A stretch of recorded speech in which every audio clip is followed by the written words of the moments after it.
Isang pinagpalang araw sa ating lahat. Ngayong araw is January 21, 2024. Ngayong araw is pagpapatuloy pa rin natin yung nasimulan nating series na Trusting in God's Plan. Yung pagtitiwala natin dun sa mga plano niya o yung mga unexpectable na pangyayari na pinaan pala ni God para na sa ikabubuti natin.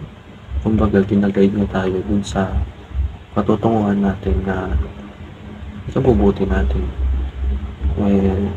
Ngayon is tatalakayin natin ang Bible verse na Psalm chapter 138 verse 8. Ano nga ba yung sabi dito?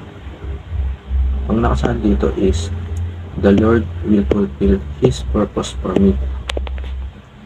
Your steadfast love, O Lord, endures forever. Do not forsake the work of your hand." Sa Tagalog, mga awit 138:8.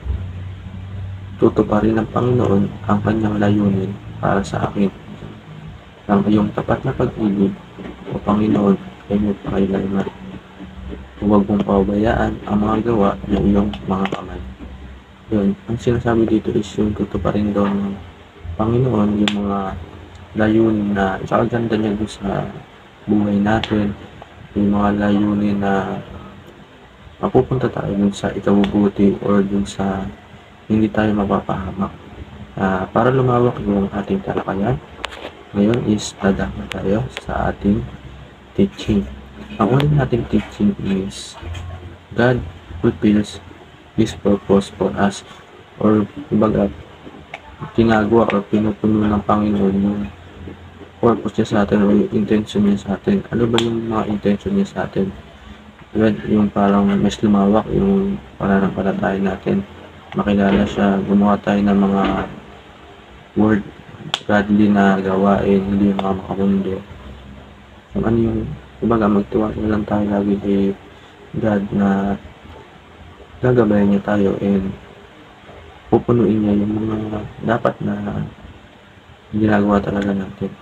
Sa pangalawa, God loves without end. Yung pagmamahal sa atin ni God is walang katapusan.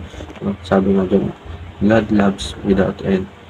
Kumbaga, yung tiwala na binibigay natin or pati yung pagmamahal na binibigay natin is may kapalit pala yun na kahit na gumagawa tayo ng mga kasalanan, di ba, parang yung pagmamahal niya sa atin hindi natatapos yun. Kumbaga, kailangan lang tayong manalig sa kanya at magtiwala. Pangatlo, God finishes what He started. Tinatapos ng Panginoon yung mga nasimulan niya.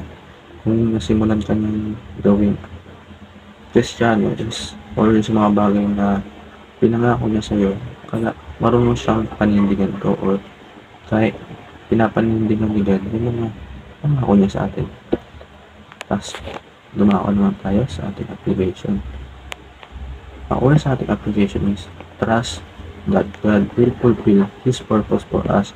Yun, pagkatiwalaan natin si God na gagampanan o papanindigan na yung mga pangako niya sa atin. Yung kung ano ba yung intention niya sa atin. Ano ba yung intention niya sa atin? Di ba, una pa lang, yung intention niya is yung iligtas tayo sa pagkakasala, ililinis tayo, makilala natin siya. Kumbaga, kung ano yung simulan niya, tatapusin niya. Kailangan lang natin magtiwala sa kanya. Pangalawa, rest in God's enduring love.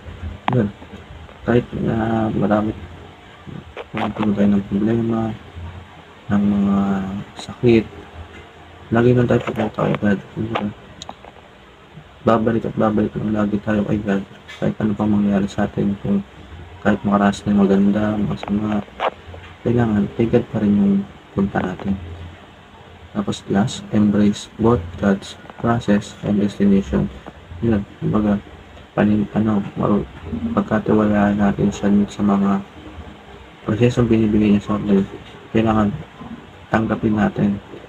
Huwag natin talikuran nung kahit anong bigay niya sa ating mga pagsubok, isipin lang natin sa in a positive way na meron pa siyang purpose na binigay sa atin para mapunta na tayo sa destination na pupuntahan natin. And sa ating discussion, what are the benefits of trusting that God will fulfill His purpose for us? Yun.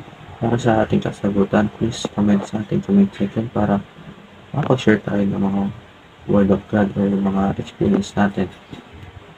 Sa ating prayer, Heavenly Father, I am sinful and unlovable, yet you have loved me. Thank you for your grace and mercy. Lord, I humble trust your purpose for my life. As long as you have a purpose for me, nothing can harm or kill me. Let me embrace both the process of my transformation and my eternal destiny. In His name I pray. Amen. So, ayun, tapos na tayo sa ating talakayan ngayong araw. Naway may natutunan tayo sa ating pakikinig. And panalangin ko na mas lumawak yung ating pag-relasyon sa God at matutunan yung tiwala sa Kanya. Anyway, maraming salamat sa panonood. God bless.